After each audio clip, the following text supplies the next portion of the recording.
I deleted the apps back in November 2019. That's right, pre-COVID, before it was cool. The only time I've ever been a hipster was when I gave up on finding love on the internet well before a global pandemic forced the rest of the world to follow suit. I was just going about my business, perusing the dating apps, Tinder, Hinge, Bumble, with a dash of Match and eHarmony on the side, meeting up with potential suitors, and trying to come up with the perfect comeback to, "Oh, you're a comedian? Tell me a joke," other than punching them square in the face. Until my dear friend Amanda, who'd recently become a life coach and taken me on as a client, suggested that maybe I needed a break from dating. Excuse me? Hi, I'm Kelly Shanley, and this is For Love or Peanut Butter, a true life dating podcast in which a seemingly eligible yet perpetually single woman, that's me, finally delves into the why and the how she has remained single into her mid-30s. And she changes her life forever.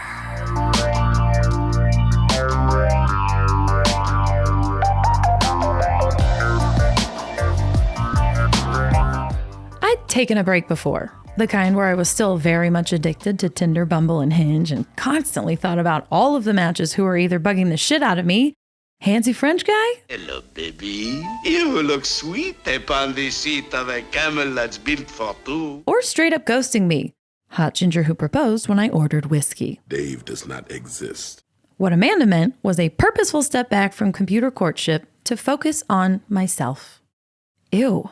That sentence sounded pretentious and terrifying, like I'd lost all hope of ever finding a partner and was involuntarily descending into irredeemable spinsterhood, moving back in with my mom, and living out an alternate Grey Gardens dystopia in the mountains surrounded by cats, raccoons, and piles of garbage. I was strongly against the idea at first, in case you couldn't tell. Amanda suggested I delete the apps, and my first impulse was to disregard her opinion completely, despite the fact that I had literally hired her to help me make better choices.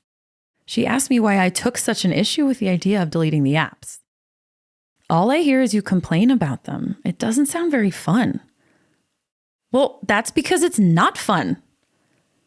Don't you think it should be fun? Amanda asked. Fun? Dating? Get a load of this guy. I don't really associate those two words with each other. It's more like a necessary evil. Amanda took a long look at me, no doubt sifting through all the ways she could word what she was about to say without tripping the emotional landmine I'd become after dating in LA well into my 30s. Shut your mouth when you're talking to me. Do you think that attitude is going to attract the love of your life? She asked. What do you mean? I mean, would you want to date you? I gasped, horrified and offended. How could she ask me that? Of course I would. I'm charming, hilarious, generous, and irreparably bitter with extremely high emotional walls and standards. Oh my God. Maybe I wouldn't. She pressed on bravely. Why are you so afraid to delete the apps, even for 30 days? Because what if I miss the devastatingly handsome, strapping, compassionate, whimsical, progressive father of my future children who will do bits with me and snuggle me to a degree which anyone else would find excessive? Whoa, that's heavy. If you matched with that guy tomorrow, do you think you would recognize him? Amanda continued. Or would you pick out everything that's wrong with him and dismiss him as not the one just because he uses too many emojis or doesn't like real sushi? That is Japanese for California roll. I double gasped. I wished I hadn't gasped the first time because it really lessened the effect of the second gasp, which was much more momentous. What had she just said to me? That I didn't want to meet someone? Are you high? Of course I wanted to meet someone. I needed to meet someone. If I didn't meet someone soon, all of my hopes and dreams of having a family would fly out the window and there it is. I hear it. That is a large helping of tension and trepidation. Maybe I'm not that fun on dates. I told her I'd think about it, fully planning on ignoring the guidance I'd specifically sought out and paid her for. Until the universe seconded her opinion. I'd been seeing a guy named Mike for about a month. We'd been on 4 dates, which for me was my longest relationship in 3 years. Please hold back your applause. We hadn't slept together yet, but we shared delicious witty banter, a passion for stand-up comedy, and adorably awkward farewells that I found endearing.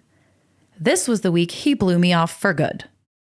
Back to Hinge I went to pick up a conversation I'd been having with another dude. John asked me to have dinner Wednesday night, confirmed on Tuesday, again Wednesday morning, then canceled on me Wednesday afternoon, never to be heard from again. Fine. That's totally fine. It wouldn't have worked out anyway. He was one of those unoriginal nickname guys. So sorry, Kelly Kapowski, but Johnny Tsunami's going to be on set till late tonight. Bummer, dude. I decided to utilize my now vacant evening for an open mic instead. And wouldn't you know it, my real-life crush was there. We'd met at an open mic months before and maintained sporadic contact via Instagram. Tired of waiting for him to make a move, I decided to put on my big girl panties and ask him out. But instead of the relieved he didn't have to ask me out, yes, I'd love to, let's go right now, I was hoping to receive, he delivered a shockingly sincere monologue. I can't get a drink with you because I just lost my job and I'm depressed and I'm in no place to date anyone right now. It was simultaneously crushing and adorable. Damn it, why did he have to be so self-aware? Dr. Richard Nygaard, who I see 15 times a week. So there it was. 3 men telling me no thanks in 1 week. Tapping out, running for the hills. If that's not the universe telling you to take a break from dating, I don't know what is. Perhaps my time could be better spent taking a step back to figure out how I got here. Like the recipient of a well-executed facelift, I could return to dating refreshed with a more welcoming presence. But all I could think about was time, or lack thereof. How long would this self-work take? How soon could I get back to dating? How much longer would my vibrator hold up? Low battery. I was in an extreme scarcity mindset and I didn't even know it until Obi-Wan Amanda clued me in. I'd heard of scarcity, but mostly in the context of supply and demand, not as a mindset. Scarcity is the belief that there isn't enough time in the day, money in the world, or love in the universe for all of us. I just knew that all the good ones were taken. Scarcity. I feared I was too old to have a kid. Scarcity. I was afraid to delete the apps and miss out on meeting my person. Scarcity. I would never have sex again. Scarcity. Sound familiar? Yeah. It's a pretty uncomfortable headspace, not unlike your freshman dorm room. Restrictive, allows for uninvited guests, only tolerable because it's temporary. Yet most of us live there full time, myself included, amongst the bunk beds and empty plastic vodka bottles. Chug, chug, chug! I had to give up scarcity, but I even felt scarcity over giving up scarcity. How would I be motivated if not by fear? What kind of sorcery is this?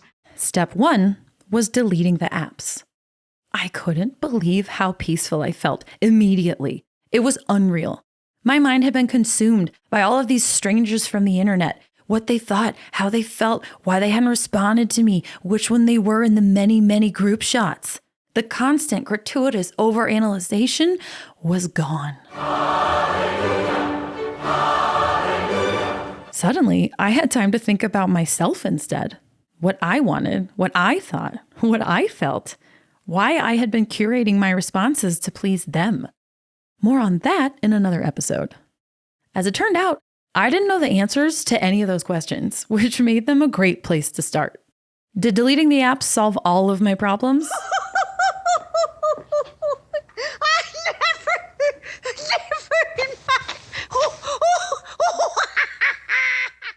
No. But did it kickstart my transformation from cynical, bitter, jaded, and hopeless to optimistic, content, refreshed, and hopeful? Yeah, it did. And like my favorite rechargeable vibrator, the Sure Thing, I cannot recommend it enough.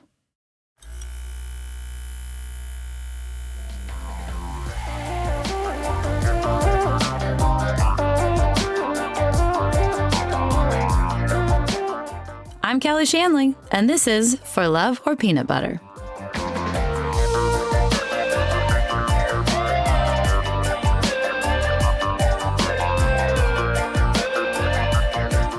For Love or Peanut Butter is created, written, and performed by me, Kelly Shanley. Produced and edited by Zeke Rodriguez Thomas for Mind Jam Media.